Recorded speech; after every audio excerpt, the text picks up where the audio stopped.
Hi, Layla. Thank you so much for joining us today. We Hi, are, no worries. thank you so much. We're celebrating International Women's Day here on the KBS team. And I'd like you to please introduce yourself and tell us a little bit about you and your business.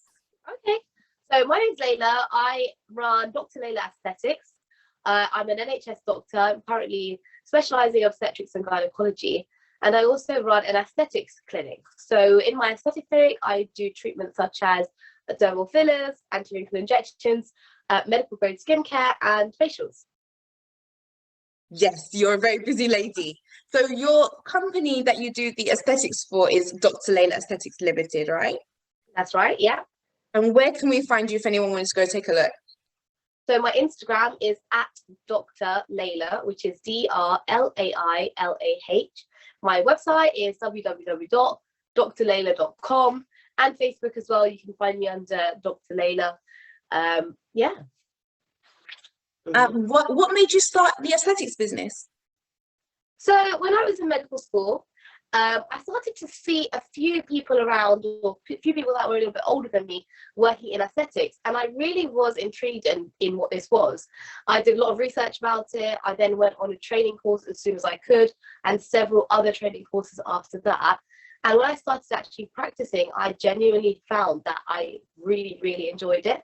Not just the injecting or the treatment results that I was getting, but more so the talking to the clients, engaging with them, and meeting people who actually really wanted to be there, which was a big difference and a big change from some of the NHS work that I do. And I found that it actually has created a really good working life balance for me. Oh, nice. I get that because I guess when you think about just going to get your face injected, I don't really see it as like any kind of social element to it. But I can imagine people are excited to be there. They're happy to like get their Exactly. treatments done. So I didn't think about Exactly. that before. Okay, cool. That's nice. How would you describe your experience as a female business owner? I would say it's mixed. I would say in the industry that I work, which is heavily female dominated, both in business and also in our clients, it works really well. Yeah. I would say 98% of my clients are women. So that's fine. I'm happy with that. I think we get along really well. I can relate to a lot of my clients and things like that. Where I think that perhaps I struggled was more on the business side. It's Okay. not something that I have been taught or I have come across in the past. We, in the family unit have a lot of women in business. Friends wise, again, not a lot of women in business. So I had to learn everything from scratch.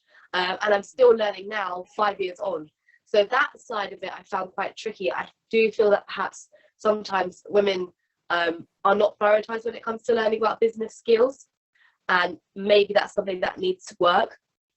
That is such an amazing point. So, do you think that being that the industry you're in, and I know you have other women who run similar businesses to you who are in your network, did you get a lot of support from them in learning how to run your business compared to what you would have got through like traditional educational means? Yes, definitely. However, I felt the first year I was completely alone. So the first year I was completely alone. I didn't have a network at that point. I had to think about things from scratch, such as tax, keeping records, ordering stock, things like that. When I did develop a network and got more experience, then absolutely yes, a lot of colleagues I'd then met and friends I'd then met gave really, really good advice. And then we've been able to bounce off each other and advise each other since then. But again, all of the things I have learned have been informal and have been through friends or through colleagues in the industry, nothing formal at all.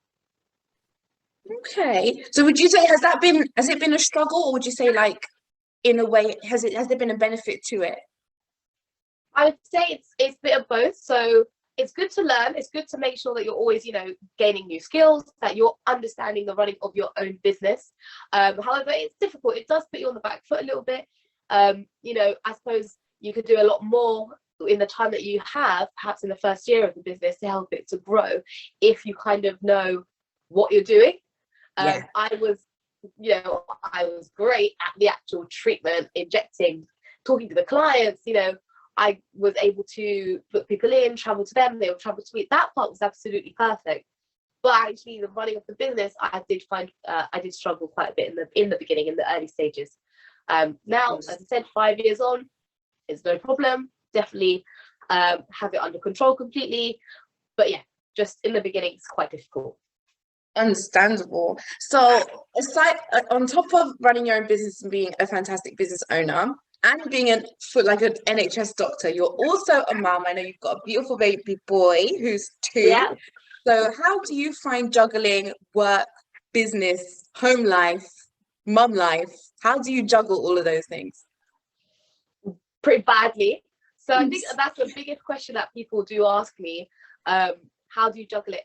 I don't really juggle it very well, to be honest. So what I do, I try to be as organized as I can, in that I don't work full time in any of these things. So in terms of working for the NHS, I work part time. I tend to work 3 to 4 days.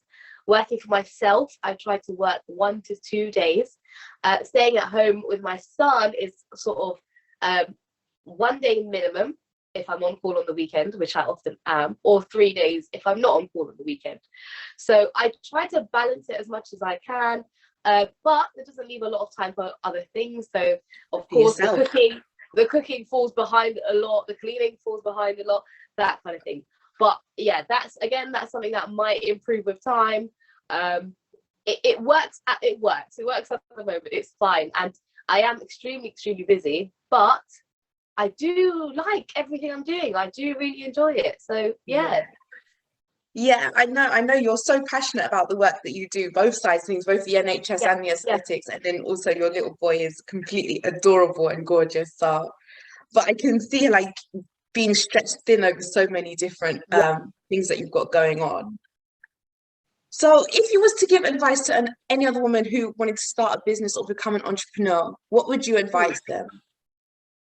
I do actually think that maybe just asking questions early on would help. So finding someone that runs a successful business, speaking to family members that have done it in the past, or friends that have done it in the past, to get their advice, to see what they would say to avoid, to see what they would say to do, would be really helpful. Nice. Perfect. I love that. That's really valuable advice. I think a lot of people would find that really useful. So last question for you. Who would you say is an inspiring woman in your life? Oh, I think that's easy. It's obviously my mum. I'm sure you know that. Another one. What's your mum's name? That I would think of. Yes. What's her name? Mum's name is Yasmin. Hi.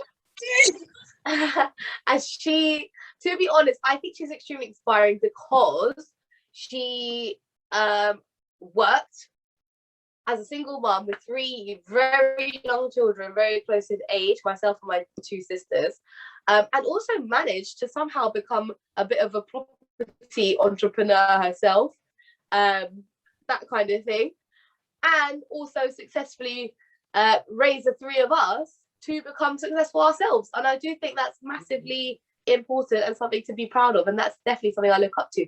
So I'm trying to almost follow in those footsteps as well. That's amazing. It's really important to have somebody who you can aspire to be like, or who you can take inspiration from. That's beautiful. I love that. Thank you so much for your time today, Lailah. I know you're super busy, but can you remind us, where can we find you on IG and Facebook again? Before I do tell you that, I just wanted to add one thing I found extremely helpful was getting a bookkeeper, which I didn't do until my 3rd year, and I regret that.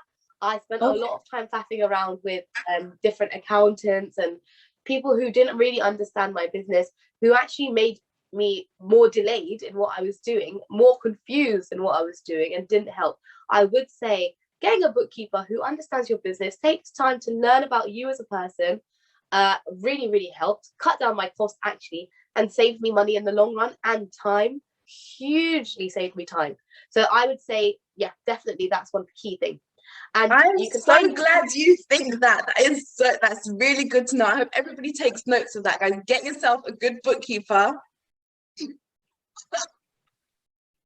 So you can find me at Dr. Lailah on Instagram, which is DRLAILAH, and my website is www.drlailah.com.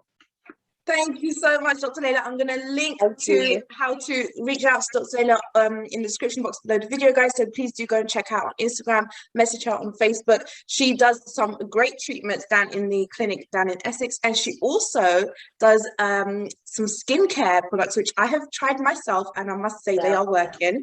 So that's ZO Skin. That's correct, yeah, by Dr. Lailah Bardney. Is amazing. So yeah, guys, definitely go and check her out. Thank you so much for your time today, Dr. Lailah. See you later. Thank you, Kia. Bye.